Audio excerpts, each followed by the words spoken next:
December 13, 2005, he was taken by police to the Psychiatric Hospital of New River Valley Community Services Board. There, Krause, the physician who examined Cho the same day, declared he was found mentally ill and in need of hospitalization. Oh. He noted that Cho had a flat affect and depressed mood, and that Cho denies suicidal ideation. Oh. And does not acknowledge symptoms of thought disorder, though. The physician also noted his insight and judgment are normal. Cho, suspected of being an imminent danger to himself or others, was detained temporarily at Carolean St. Albans Behavioral Health Center in Radford, Virginia, pending a commitment hearing before the Montgomery County, Virginia District Court.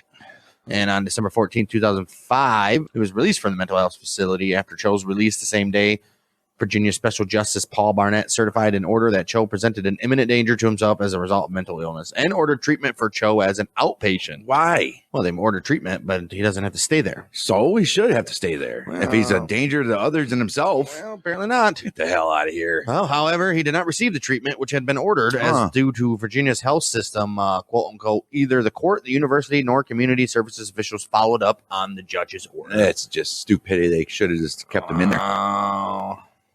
The Virginia Tech Review Panel report shed light on numerous efforts by Cho's family to secure help for him as early as adolescence. However, when Cho reached 18 and left for college, the family lost its legal authority over him. Obviously. And their influence on him waned. Obviously. Cho's mother, increasingly concerned about his inattention to classwork, his classroom absences, and his asocial behavior, sought help for him during summer 2006 from various churches in Northern Virginia. I mean, you're doing what you can, Mom, but he clearly doesn't like the church. So if he's not going to not like it, then you're not going to get him to go. Right. According to Dong Cho Lee, minister of One Mind Presbyterian Church of Washington, located in Woodbridge, Cho's mother sought help from the church for Cho's problems. Lee added that Cho's problem needed to be solved by spiritual power. That's why she came to our church, because we were helping several people like him. Yeah, I don't know.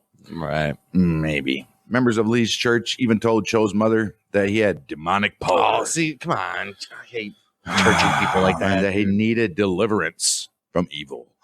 Before the church could meet with the family, Cho returned to the school to start his senior year at Virginia Tech. He's like, bye. I got to go. Class starts.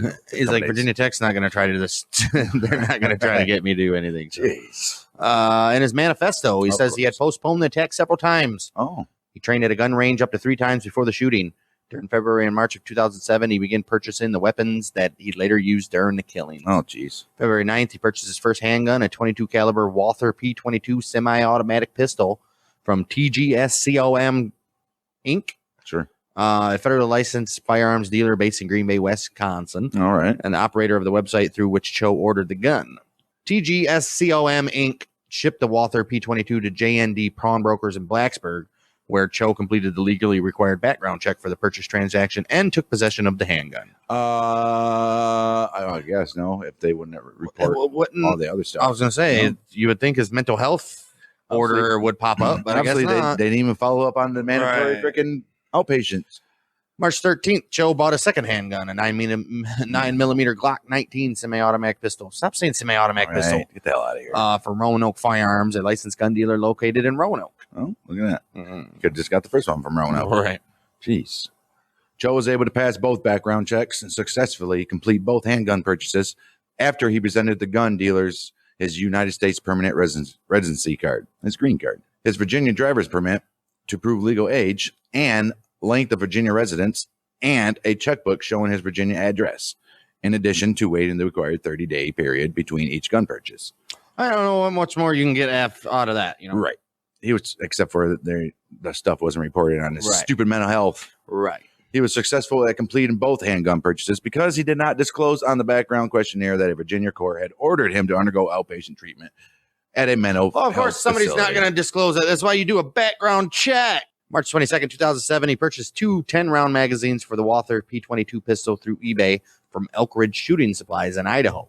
Okay, based on a preliminary computer forensics examination of Cho's eBay purchase records, investigators suspected that Cho may have purchased an additional 10-round magazine on March 23rd from another eBay seller who sold gun accessories. Okay. He also bought jacketed hollow point bullets, which resulted in more tissue damage than full metal jacket bullets against unarmored targets by expanding upon entering soft tissue. Oh, this guy's mean. Well, Virginia state law on mental health disqualifications to firearm purchases, however, is worded slightly different from the federal statute. So the form that Virginia courts use to notify state police about a mental health disqualification addresses only the state criteria, which lists 2 potential categories that would warrant notification to the police. Someone who has involuntary committed or ruled mentally incapacitated. He was involuntary committed. Yeah, but does it count because he was released The day after. and required outpatient care? Maybe there wasn't enough time there for I the don't paperwork to be, who knows. Because Cho was not involuntarily committed. Inpatient. Right.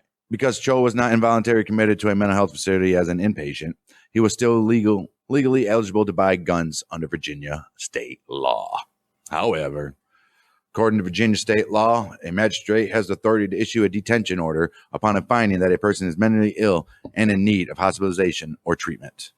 What they didn't know, and they didn't look. They did. Well, the judge could have, the one that found him in the one mentally ill, they could have, I recommend he doesn't purchase firepower or fire. But they didn't. That's what I'm saying. The magistrate also must find that the person is an imminent danger to himself or others, which he they did. was, but they don't have no records of Right. that.